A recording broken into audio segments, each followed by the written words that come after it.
cuarta clase de la doctrina de la salvación. Y hemos tocado varios temas, pero en general hemos tocado el llamado universal, el llamado eficaz. Tocamos la semana pasada la conversión que incluye el arrepentimiento y fe. Y también hablamos de varios ejemplos de las escrituras de personas respondiendo al Evangelio. Y también hablamos de los diferentes aspectos, verdades que forman el Evangelio completo. Y Dios usa varios de los aspectos del Evangelio para tocar a varias personas, a distintas personas según sus propias necesidades. Y esta noche vamos a llegar casi a la justificación. Pero mientras vamos a tocar un tema que tiene importancia y que muchos de los teólogos eruditos incluyen en sus libros. Y este tema se llama el tema de la gracia común. Y todo lo que recibimos de Dios es pura gracia, ¿verdad? Pero también se distingue entre gracia común y gracia especial o gracia particular o gracia redentora. Pero la razón por la cual tenemos un estudio sobre el tema de la gracia común, quizás por dos motivos. Primero, para mostrar que Dios ama a todos, que Dios ama a todo el mundo, que Dios ama a los no creyentes y los ama muchísimo y les expresa mucha paciencia y mucha bondad, y les colma con muchas bendiciones físicas, tanto espirituales, aunque no lleguen a la salvación. Entonces la gracia común tiene que ver con todos los beneficios, con todas las bendiciones, las muchas bendiciones que Dios comparte con todo el mundo, menos la salvación. Entonces, ¿una persona no creyente puede beneficiarse de la gracia de Dios? Sí. Y en ese caso sería la gracia común. ¿Alguien puede pasar en un texto bíblico que enseñe esto? Hay un texto que dice que Dios llueve sobre los justos y los injustos. También, los agricultores también se benefician de la lluvia, no solo los creyentes. ¿Dios ama a los no creyentes? Sí, claro. Y también dice lo mismo acerca del sol. El sol también brilla para todos. Y bueno, hay muchas cosas, hay muchos dones que forman parte de la gran y bella creación y todo el mundo se beneficia, no solo los creyentes. Pero hay mucho más. Y vamos a hablar detalladamente de las varias áreas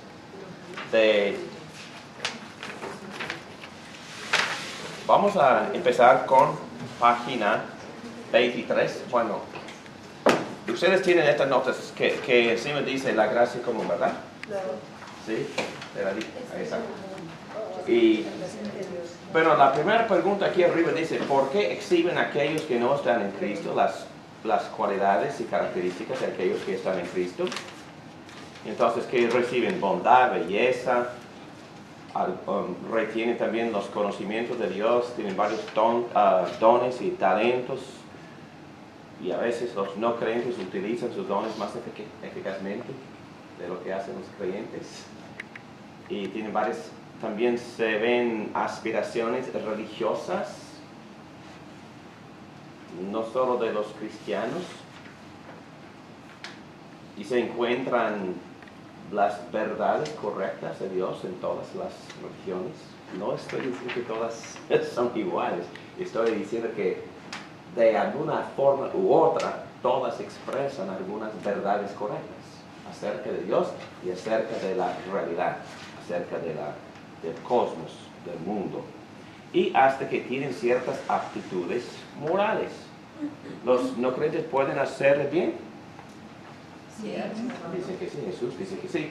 Entonces Jesús hizo un argumento con sus discípulos en el Sermón del Monte, diciendo que los paganos se aman a los que los aman, o aman a los que los aman, o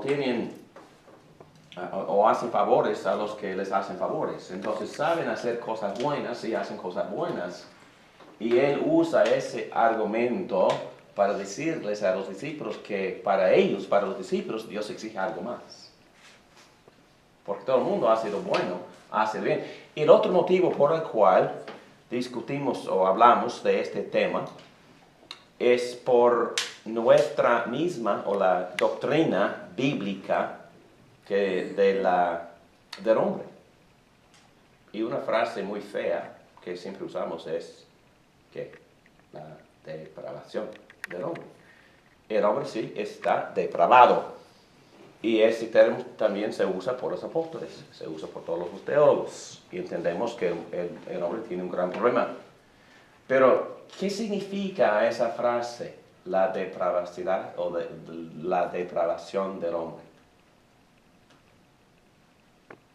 ¿Qué significa la frase? Los que tomaron el curso de la humanidad 3 veces, les hago esa pregunta. ¿Qué significa? ¿Alguien sabe? De contaminación. Contaminación, sí. Y hay que tener mucho cuidado con la frase, porque el hombre sí está contaminado en todas las facetas de su personalidad. Su intelecto, sus emociones, sus pasiones, su albedrío. Y la palabra sí significa que el hombre está afectado en todas las áreas de su persona, pero no quiere decir que el hombre es tan malo que pudiera ser, o totalmente, completamente caído, destruido, contaminado, negro. No, eso es lo que la doctrina significa. Porque la Biblia sí enseña, y vamos a enseñar esto en otro curso, que hay degrados. Hay personas, bueno, todos nosotros nacemos pecadores, contaminados.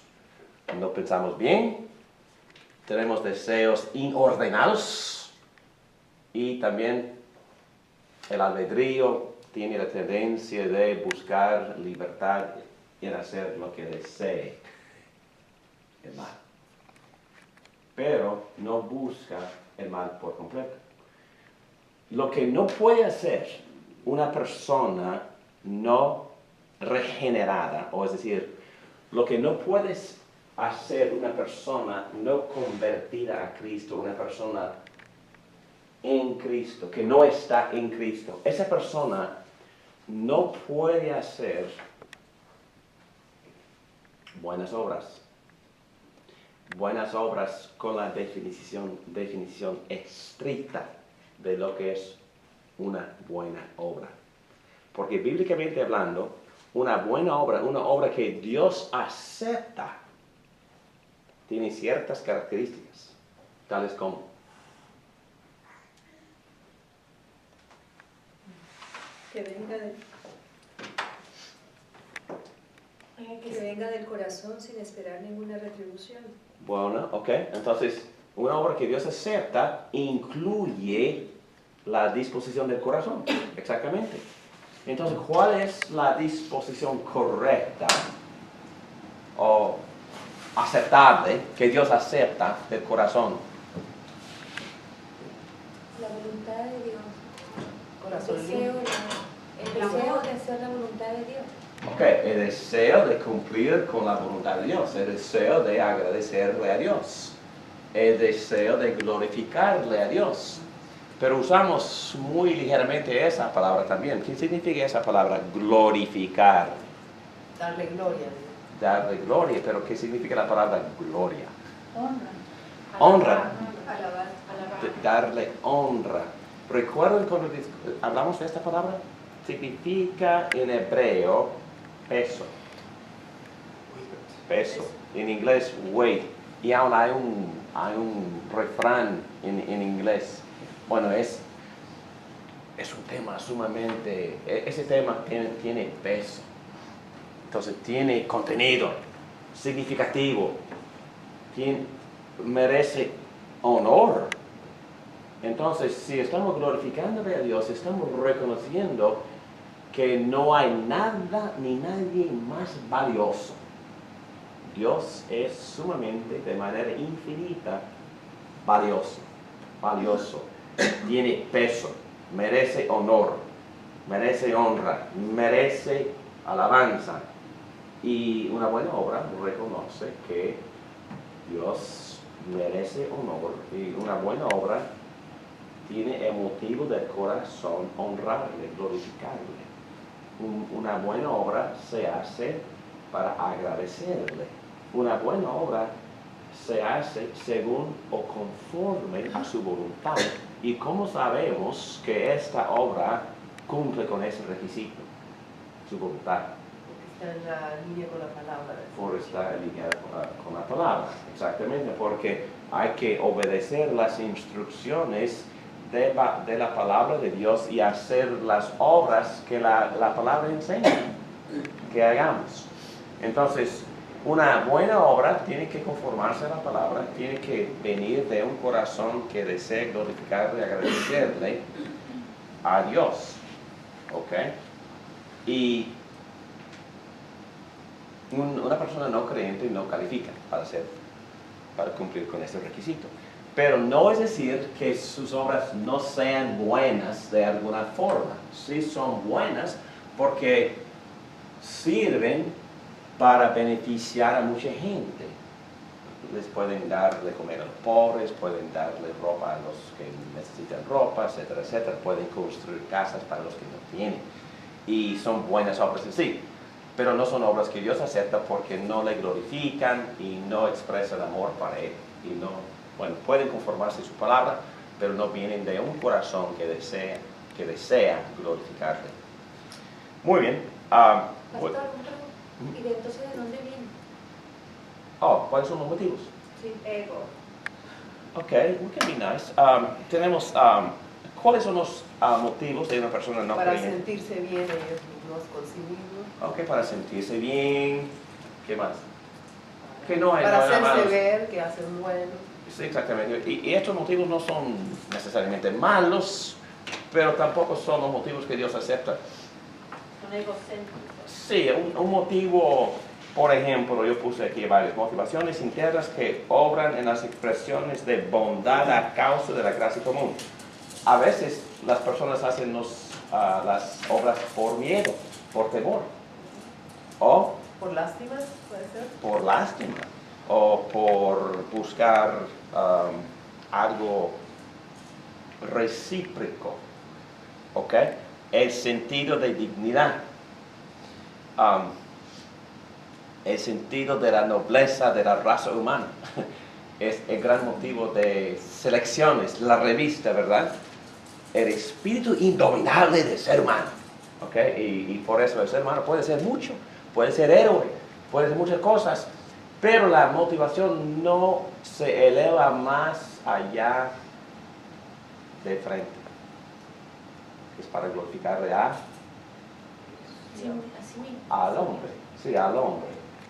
Y hay una palabra, una filosofía que se llama humanismo. Y no hay nada malo en humanismo, pero humanismo en sí, a pesar de que puede promover muchas cosas buenas, es para la dignidad y la gloria del hombre.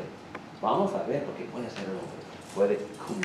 Puede construir torres, puede construir ciudades magníficas, puede inventar muchas cosas en la tecnología, puede hacer muchas cosas buenísimas, pero no son obras que llegan al cielo. No glorifican a Dios. No glorifican a Dios en cierta manera, pero no salen del corazón que desea glorificar a Dios. ¿Okay? Porque en un sentido toda la creación glorifica al Creador, pero no, esas obras no le glorifican en el sentido de que se cumplen con la definición precisa. Pero aún, aunque esas obras sean hechas por gente que no cree, uno sabe que Dios está obrando. No, es que este punto de esta doctrina, esos no creyentes hacen esas obras por gracia también. Pero los creyentes nosotros sabemos que sí, Dios está obrando. aunque lo está haciendo y levantando por una persona que no cree.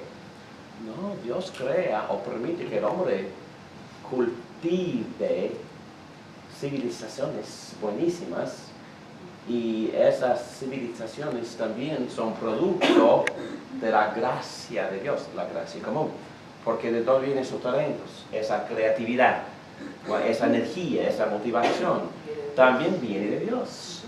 Y Dios está obrando constantemente también en las vidas de los no creyentes, colmándoles con bendiciones, dándoles talentos, energía, motivación, creatividad, inteligencia. A veces Dios en su bondad les da a ellos más de esos dones de lo que nos da a nosotros. En muchos casos lo hace. Sí. Yo tengo una pregunta. Hay un proverbio que dice, no estaba tratando de recordar, que dice que Dios aborrece la oración del impío. Ok. Sí, porque hay expresiones en la Biblia que polarizan las cosas. Obviamente, al día último, nada de esto sirve. Nada de esto. Sirvió para llevarlos a la gloria del Señor, ¿verdad? Sí. Sirvió para hacer un bien en el momento. En el momento. Pero el punto de esta lección es decir que vamos a reconocer que Dios está obrando también en los no creyentes. Vamos a respetar la obra de Dios en el mundo. Vamos a también respetar al no creyente. Y vamos a amarlo. No nada más porque Jesús dice que lo amemos. No, vamos a amarlo reconociendo su valor infinito, hecho a la imagen de Dios. Pero a la vez, reconociendo que Dios lo está bendiciendo a gran manera, dándole mucho talento, dones, oportunidades, inteligencia, comida, sol, estaciones, belleza, todo. ¿Ok? Sí, señorita. Tengo una duda porque nosotros como cristianos hiciéramos obras supuestamente para el Señor y en realidad lo estamos haciendo para nosotros mismos. Dios nos va a juzgar de una manera diferente porque tenemos el conocimiento. Pero para aquellas personas que tienen el conocimiento erróneo, por decirlo de alguna manera, y creen en su corazón que están haciendo una obra para el Señor, Dios no creo que lo tome así como que no lo recibo, ¿no? Porque, no sé si me hago entender, sí. La persona desconoce realmente, como desconoce la palabra, saben muchas religiones que pues, van a la iglesia y están escuchando algo repetitivo en todas las iglesias. Sí. ¿Okay? Entonces, ¿cómo se juzga eso cuando la persona no tiene el conocimiento y en su corazón cree que está haciéndolo para la gloria de Dios? Ok, muy buena pregunta. Primero que nada, ya hemos dicho que debemos de reconocer que aún en la religión más primitiva existe algo de la verdad. En las religiones que se llaman cristianas, quizás algunas personas, por haber estudiado profundamente la doctrina pura, van a concluir que al fin de cuentas esas iglesias están confusas en cuanto al evangelio o en cuanto a la verdad que nosotros tenemos por haber estudiado la palabra de Dios. Pero eso no es decir que esas iglesias no tengan valor ninguno. Sí, tiene valor. Y el apóstol Pablo, por ejemplo, y eso también se aplica a las religiones no cristianas. Porque, por ejemplo, en Hechos 17, el apóstol Pablo fue ¿a dónde? A Atenas. ¿Y qué encontró ahí? Muchos ídolos. Muchos ídolos. Y él empezó a condenar a todos, ¿verdad? No. ¿Qué hizo? Empezó a respetar. Respetó. ¿Y qué dijo? Dijo que vio que son muy religiosos y que adoran a Dios, pero yo les mostré el Dios verdadero. Entonces, lo que hizo el apóstol Pablo es que reconoció el puente, o es decir, el punto de partida, o la entrada. Estableció su identidad con su religiosidad. estuve pensando mucho en esto hoy en la tarde leyendo este capítulo de Grudem sobre la gracia común, porque he viajado un poquito y aún en China, viendo los budistas, y hay templos en todos lados de budismo, y entramos en muchos templos de los budistas. Y en las murallas de los templos ahí están sus escrituras, y son bellas. Y los conceptos de la moralidad son increíbles, son magníficos esos conceptos. Y yo creo que aun con el judaísmo, cuando el apóstol Pablo viajaba para predicar el evangelio, siempre, no de vez en cuando, siempre, si había un templo judaico, entró en ese templo para empezar a predicar. A pesar de que él sabía que esa religión no reconocía en aquel momento el evangelio de Jesucristo. Pero él entró estableciendo punto de contacto. Y es el valor de cualquier religión. El apóstol Pablo no andaba condenando, no, andaba buscando identidad de contacto, entrada para poder empezar a aumentar, a añadir lo que les hacía falta.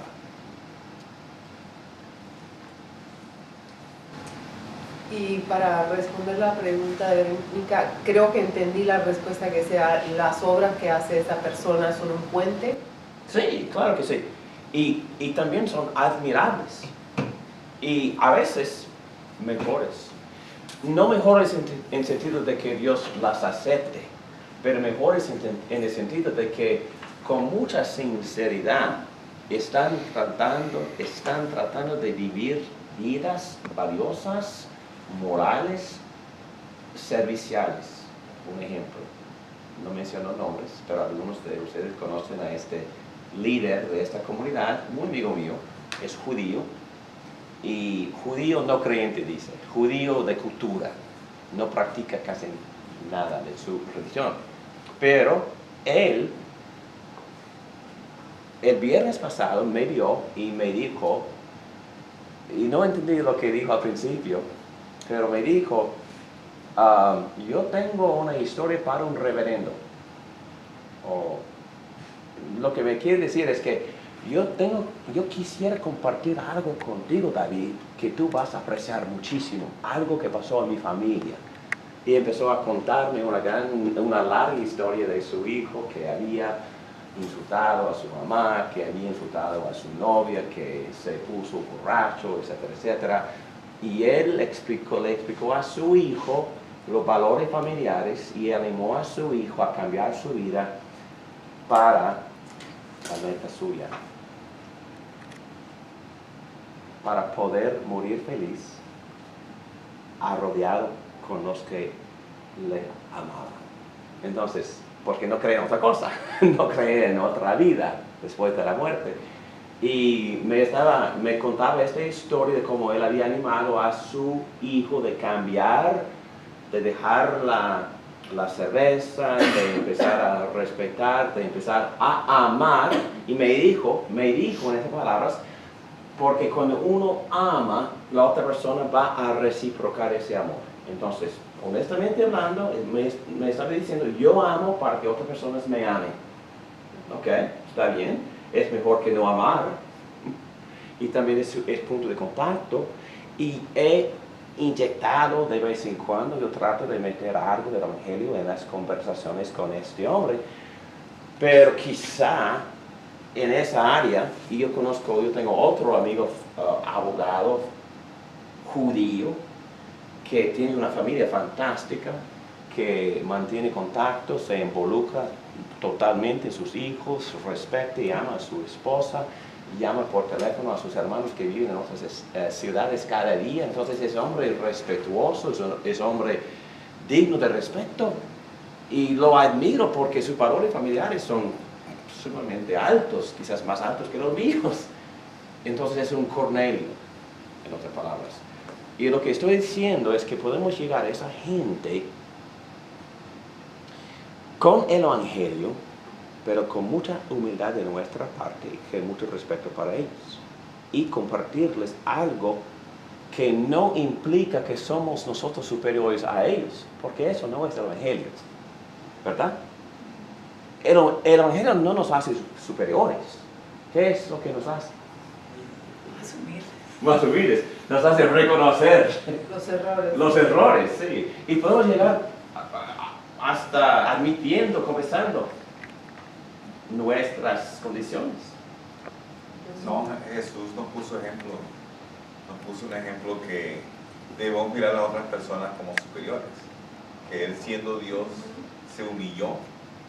Sí. Es decir, la condición que la actitud de debemos ser humildes. Y hay muchos ejemplos también en las escrituras. Sí, ¿cómo podemos explicar esto a un no creyente? Porque yo me pongo del lado del no creyente y siento una posición como soberbia. ¿Cómo se puede explicar el amor? O sea, que nosotros no lo estamos creyendo mejor que ellos porque lo primero que te atacan es decirte que nosotros que decimos que tenemos la verdad y esa es la verdad y no somos capaces de ver otras maneras. Eso de que Dios te escoge, ya por ahí. Yo creo que Nunca. Pero el que sabe. yo uso ese lenguaje y normalmente sirve. Que yo sé que hay muchas religiones y hay muchas perspectivas, opiniones y hay muchas enseñanzas. Y a pesar, yo digo esto, he dicho esto varias veces, y a pesar de la palabra pluralismo que todo el mundo confiesa, mintiendo, ese concepto dice que todas son iguales y todas llegan a Dios y cada uno tiene el privilegio o cada uno puede crear su propia perspectiva. Porque todos somos buenos. Y el momento, y yo hablo así con mis amigos pluralistas, y yo les digo que en verdad ustedes no creen eso. Ustedes creen que su manera de ver a todas las demás religiones es superior a esas religiones. Entonces, tú crees que tú tienes la razón, ¿verdad? Que el pluralismo o ese concepto que dice que todas las demás son iguales y llegan al mismo fin, etcétera, etcétera, que en verdad es este concepto superior. Y me dicen que sí, porque no es, y porque yo diría, yo te diría, hablando con mi amigo, que la enseñanza cristiana, la enseñanza de Jesucristo es de esta perspectiva, que en verdad todas las verdades que en verdad son verdades se encuentran en la persona de Jesucristo. Él mismo dijo que Él es Dios. Y esta es la enseñanza, siempre hablo en tercera persona. La enseñanza es esta. Cristo vino diciendo que yo vine de Dios, que yo soy Dios. Y que todas estas realidades se explican en mí. ¿Ok? Y como creyente, yo me sujeto a esa realidad. ¿Ok? Y la verdad es que me gustaría tratar de convencerte que esta es la correcta. Y tú quieres convencerme que la tuya es la correcta, ¿no es cierto? Y me dicen que sí. Entonces estamos en el mismo campo. Y yo le digo, entonces, convénceme. Ok, estoy escuchando. Y hay que hablar sinceramente, hay que escuchar. Ok, está bien. Y después de que esa persona ha hablado, yo digo, ok, yo veo algunas inconsistencias en lo que me has explicado. ¿Okay? Entonces, y luego me das el mismo privilegio de explicar esta posición. Y en palabras muy sencillas. Creación, caída, redención, Cristo vino, etcétera, etcétera, lo que hizo. Y el Evangelio. Y ¿sabe qué? Hablando con mi amigo, esto me ha cambiado, eso me ha transformado. ¿Y sabe qué? Se pone de acuerdo conmigo. de que, no, es decir, que me conocen y me respetan, es lo que estoy diciendo. Entonces, pero hay que tener mucho cuidado de seguir respetando con toda la mansedumbre del mundo y con todo respeto y con todo amor. Y bueno, yo tengo personas en mente, caras en mente, nombres, y hablo con esas personas casi todos los días en el gimnasio. Pero así tenemos este tipo de conversación. No he convencido a ellos, ni ellos a mí, pero llevamos la conversación. También es bueno decirle a la gente cuando está hablando del tema de que uno también es pecador, somos igual. No, es que... De pecadores. Y hay una frase... Sí, entonces que dice que somos... perdóname, beggars, mendigos. Somos... Nuestro concepto es que somos mendigos buscando pan. Y Cristo ha venido y nos ha ofrecido pan. Entonces ofrecemos el mismo pan, porque sí somos pecadores. Tenemos que admitir, no que somos iguales, que somos peores. Peores. Yo le digo, soy peor que tú. No, en esas palabras. Y se quedan y tú, porque yo te veo, porque es cierto, te veo con tu esposa, hemos salido, hemos comido juntos, y yo respeto mucho la manera que él maneja su familia, etcétera, etcétera, etcétera. Y a veces me siento inferior. Está bien, porque se puede decir, todos tenemos la misma necesidad y los cristianos no decimos que somos superiores a nadie. No somos pecadores que reconocemos nuestros errores y que nuestro remedio, solución y el que nos perdona y nos ayuda y nos limpia y nos ayuda a mejorar es nuestro líder de nuestra religión que se llama Jesucristo. No, estamos siempre hablando de una postura muy humilde y nunca jamás superior a ellos, porque no somos superiores a ellos. El Evangelio no dice que el cristiano es superior moralmente y ustedes yo sé que lo que están pensando, porque el Evangelio debe de mejorar a una persona, ¿verdad? Claro. Debe de hacerle vivir mejor, pero por esto, precisamente por esto perdóname por estoy enseñando la gracia común.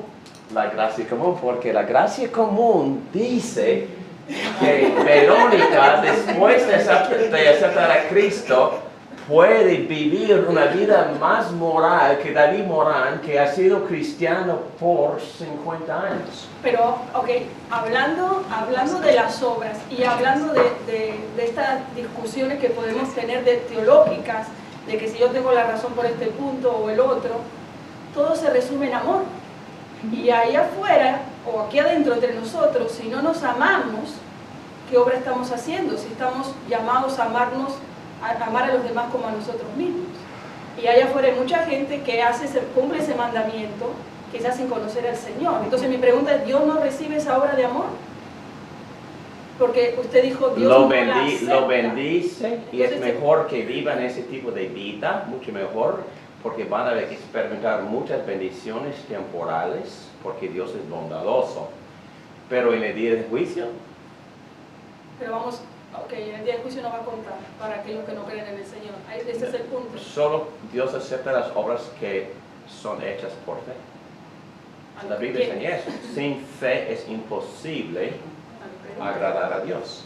Entonces, estamos hablando de términos temporales, nada más. Para enfocarnos en ese tema con propósito, no estamos hablando de la gracia redentora, no estamos hablando de compartir el Evangelio, estamos hablando de la necesidad de reconocer la obra de Dios en el mundo entre los no creyentes que no llega hasta la salvación.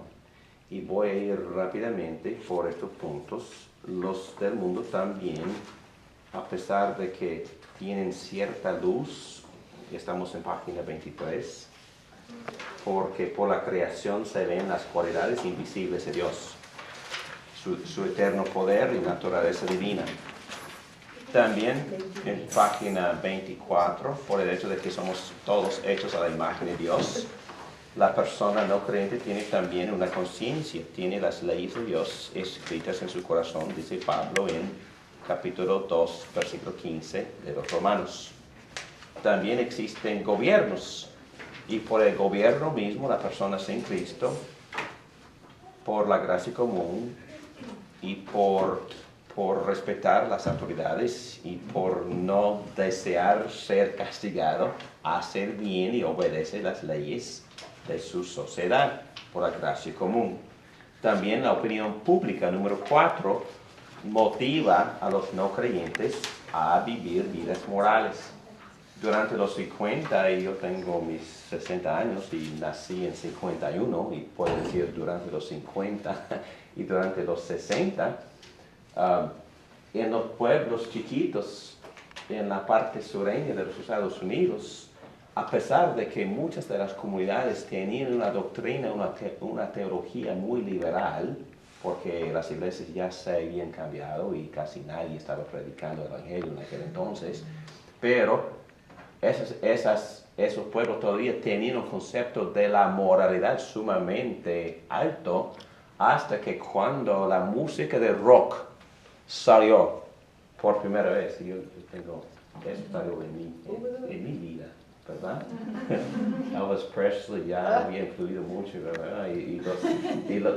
El rock ya empezó, pero aún en las comunidades que no eran comunidades cristianas en ningún sentido, pero eran comunidades morales.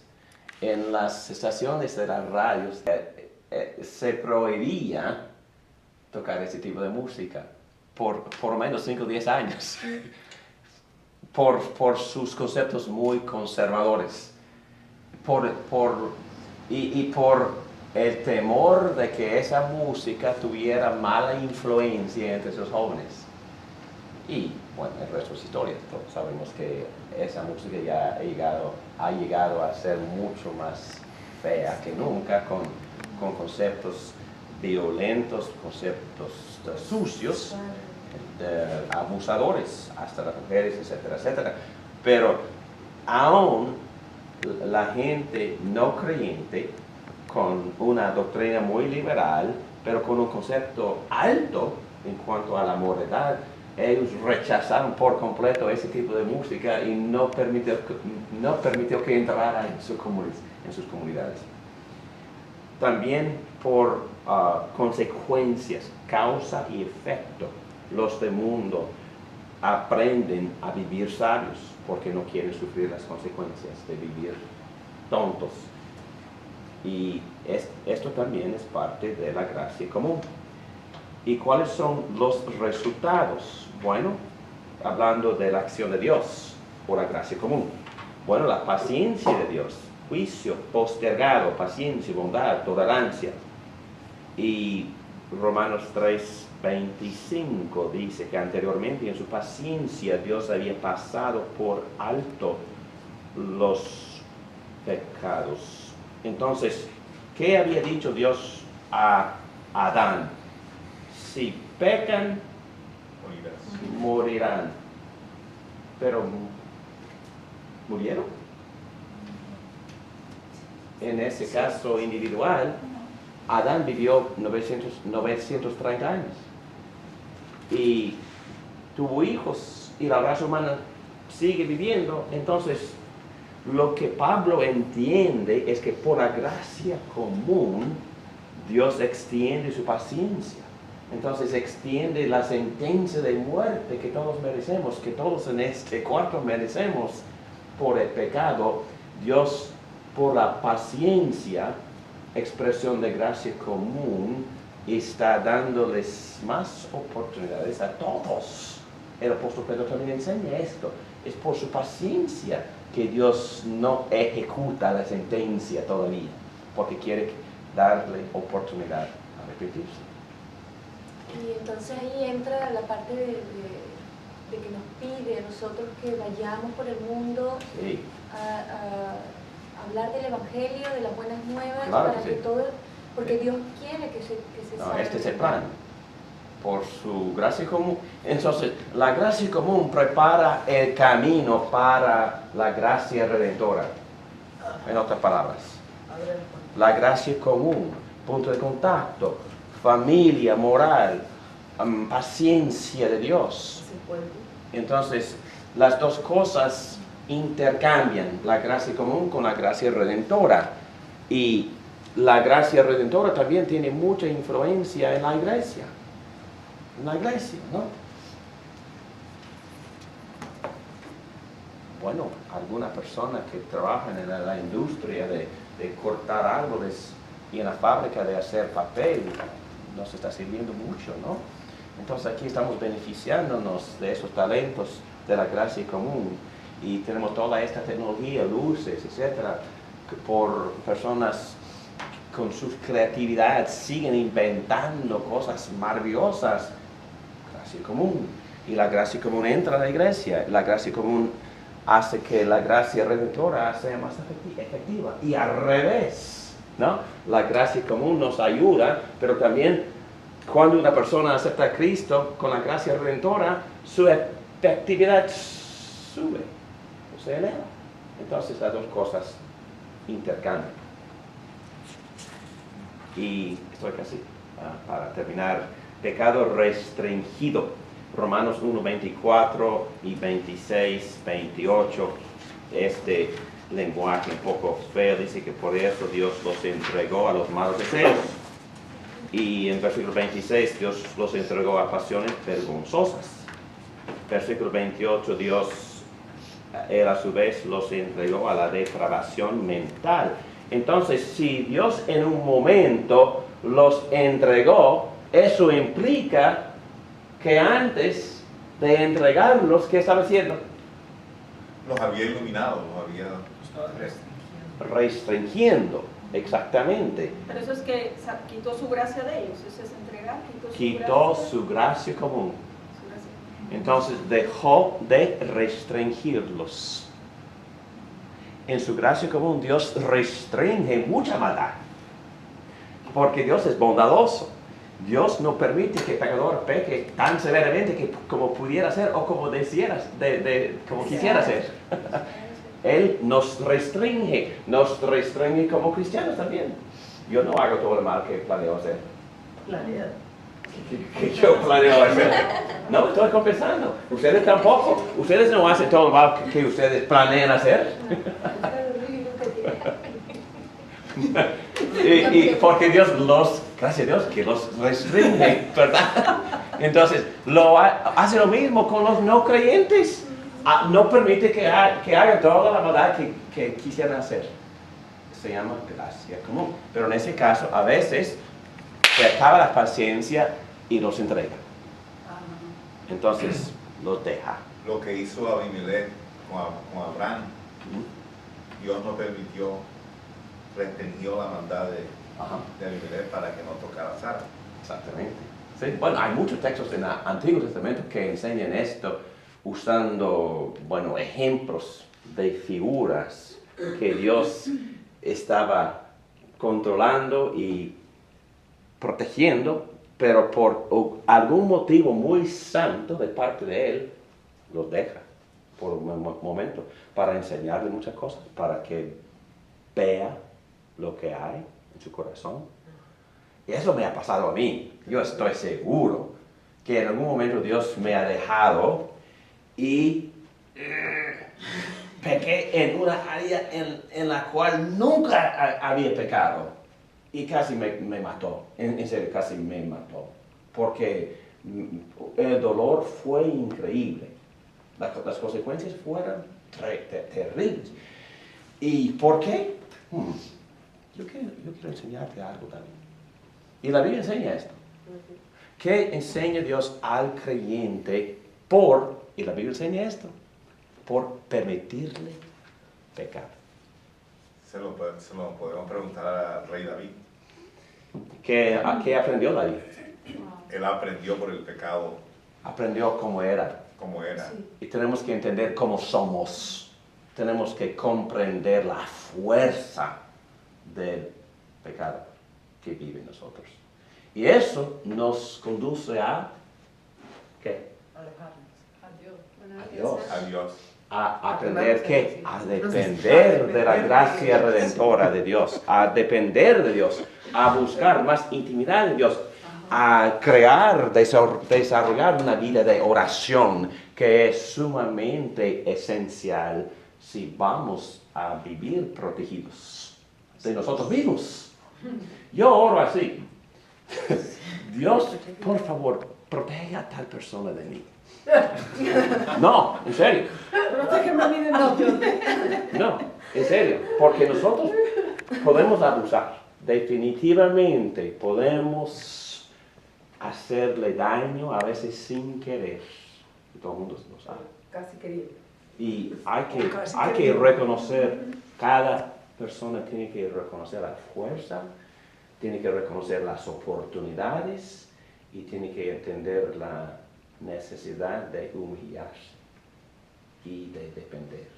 Y yo creo que precisamente por eso estudiamos todo esto en la clase sobre la providencia de Dios, que por quizás estas 5 razones Dios a veces en su soberanía nos deja y deja de restringirnos para enseñarnos algo muy importante. Lo hizo con Pedro.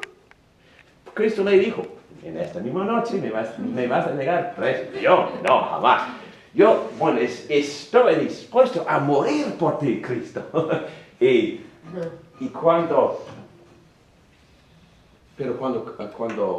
en ese mismo momento, lo interesante y lo que me da consuelo a mí, también le dijo, pero yo voy a estar orando por ti. Entonces nos deja y ora por nosotros. Cristo nos deja y ora. Y también nos protege aun cuando nos deja. Y para que nosotros aprendamos exactamente lo que Él quiere instruirnos en ese momento. Y por hacerlo, Él es justo y bueno y perfecto y santo. Porque lo hace según sus propósitos, que son buenísimos y perfectos. Y también para nuestro bien. Tenemos que aprender a confiar en Él. Una preguntita, pastor. Sí. Entonces, ¿podríamos decir que Dios es nuestra conciencia? Ok, podemos decir 2 cosas. Vamos a volver al texto en la página anterior. Encima de la página 24. De hecho, cuando los gentiles en la conciencia,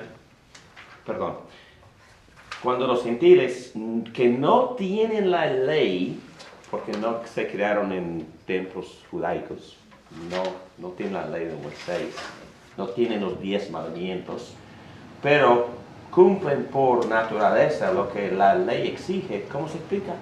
Porque ellos son ley para sí mismos, aunque no tengan la ley. Estos muestran que llevan escrito en el corazón lo que la ley exige, como lo atestigua su conciencia, pues sus propios pensamientos algunas veces los acusan y otras veces los excusan. ¿Y quiénes tienen esa conciencia? Todos los hombres tienen la conciencia. La Todos, humanidad. todos tienen esa conciencia. Pero como dijimos el domingo en la escuela dominical, esa conciencia no es perfecta, no funciona de manera perfecta. Y la Biblia también dice que se puede endurecer la conciencia o se puede cauterizar, se puede cauterizar la conciencia y para que no funcione. ¿Y cómo se hace? Haciendo lo mismo siempre y después... Siguiendo pecando, Exacto. alejándose de la palabra. Exacto. Y hasta que ya no funciona la conciencia. O lo Eso es oyen. posible, pero eso no fue la pregunta.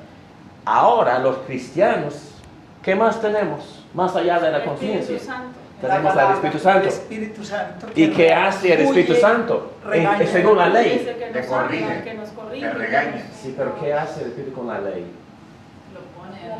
La Escribe en el corazón.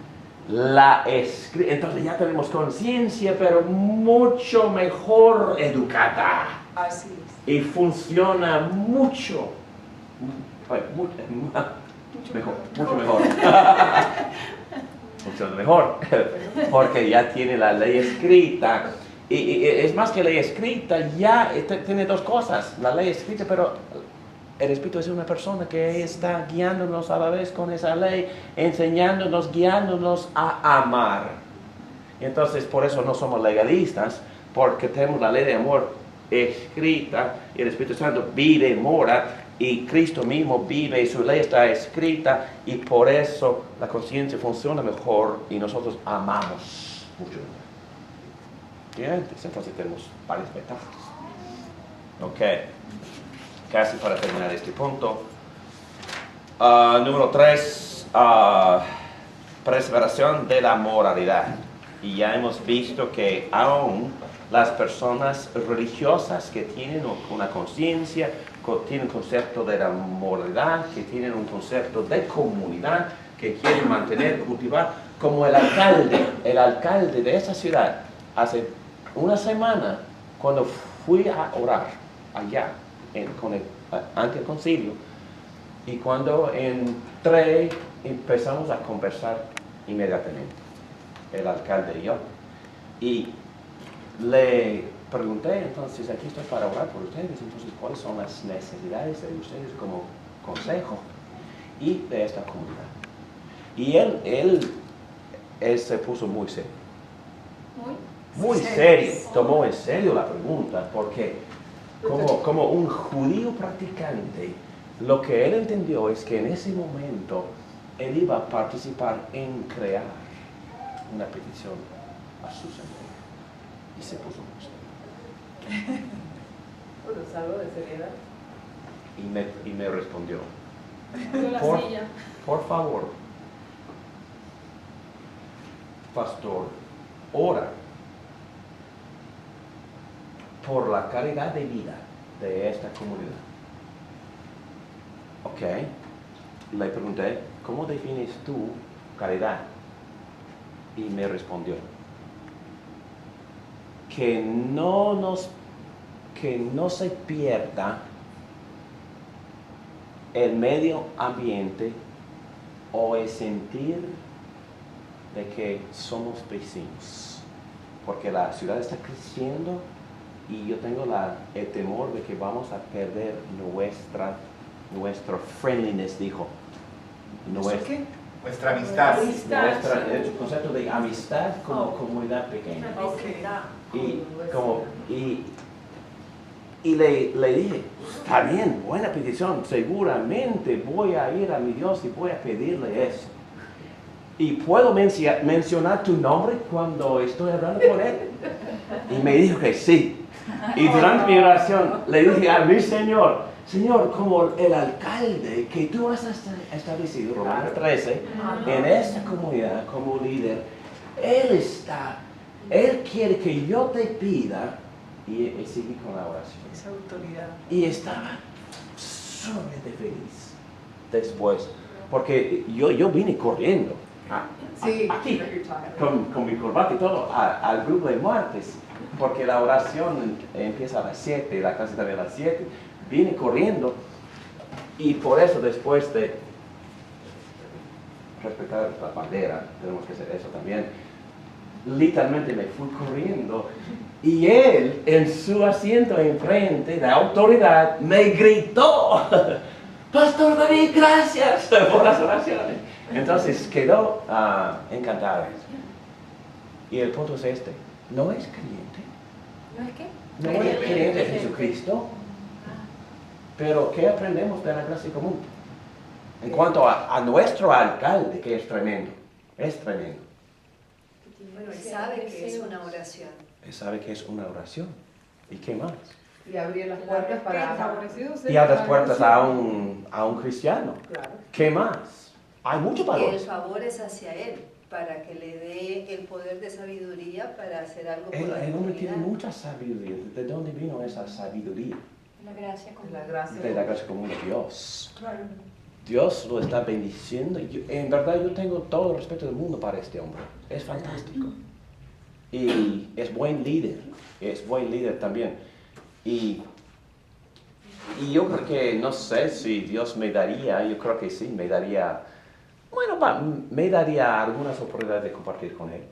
Pero no he cumplido el evangelio en su totalidad con él. Pero con esos dos hombres, esos dos abogados, sí, son dos judíos, sí, he compartido con ellos.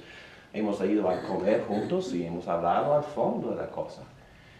Y es que podemos hacer eso y a la vez mantener amistades y a la vez serle fiel a nuestro Señor y a la gran comisión, amar al vecino, amar al prójimo y a la vez amarlo hasta y amarlo suficientemente bien para compartirle algo fantástico, las buenas nuevas del Señor Jesucristo, con mucha humildad y como mi amigo Jack Miller dice, no compartiendo de arriba para abajo, así como fuéramos superiores, no compartiendo de abajo para arriba, porque esas personas son increíbles, merecen nuestro respeto, son personas honradas y todo su vida, pero necesitan de Cristo, y si los amamos, los amamos a Cristo a la vez.